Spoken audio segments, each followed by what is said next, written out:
Prof. Adrianus, apa catatan Anda tentang perkembangan penyidikan kasus Vina ini mulai sejak Mei ketika filmnya meledak di masyarakat hingga hari ini termasuk soal kinerja polisi, Prof? Ya kan banyak dinamika terjadi di luar panggung peradilan ya, di media massa, demikian juga berbagai forum-forum informal begitu. Nah, sementara belum ada yang masuk ke konteks konteks peradilan itu sendiri. Maka saya menyambut baik ketika para PH dari PEGI sudah mengajukan pra peradilan, dan saya juga menyambut baik ketika Mas Farhan dan kawan-kawan akan mengajukan PK terkait dengan kasus Saka Tatal.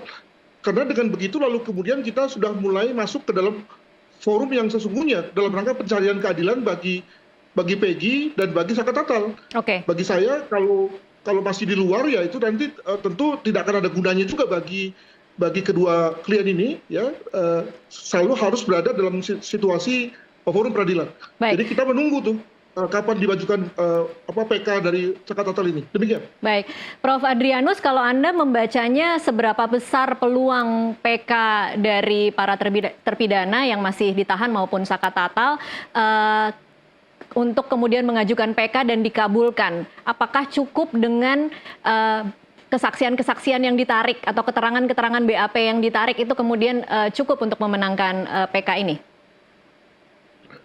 Saya punya dua pendapat ya, Pak. Jadi kalau dalam bahasa forensik, kalau misalnya semua bukti itu masih berada pada konteks circumstantial atau bukti-bukti terkait dengan konteks, itu lemah, ya, lemah. Apalagi ketika circumstantial itu lebih fokus lagi adalah bukti-bukti yang terkait dengan hearsay, evidence namanya. Bukti yang katanya-katanya, gitu. Jadi selain pertama terkait dengan situasi yang bersifat pendukung, yang kedua tambah lagi dengan apa yang dikatakan sebagai katanya-katanya, maka saya kira itu lemah sekali. Jadi kalau PH mengajukan itu saya kira akan lemah. Yang kuat adalah bukti-bukti yang primary ya, yang substansial. Seperti apa misalnya, Prof? Maaf? Seperti apa misalnya kalau bukti-bukti itu harus kuat, bentuknya seperti apa? Ya ini saya mau terangkan ini, yakni soal bukti-bukti primer yang misalnya DNA, demikian juga darah, demikian juga sidik jari, atau yang kedua adalah yang lebih kurang sedikit adalah soal misalnya foto atau rekaman. Mengapa saya katakan agak kurang kuat? Karena foto dan rekaman atau video bisa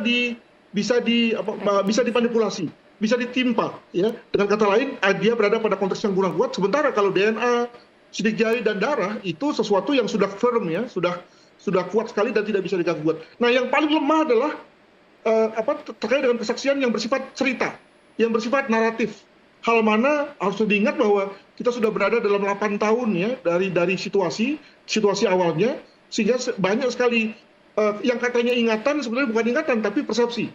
Banyak sekali hal yang katanya ingatan tapi sebetulnya kepentingan. Banyak sekali hal yang katanya ingatan tapi sebetulnya sudah di-leading ya, sudah dipenuhi dengan berbagai macam info-info baru. Nah, ini juga menurut saya akan sesuatu yang melemahkan di mata hakim yang memeriksa kasus ini. Demikian.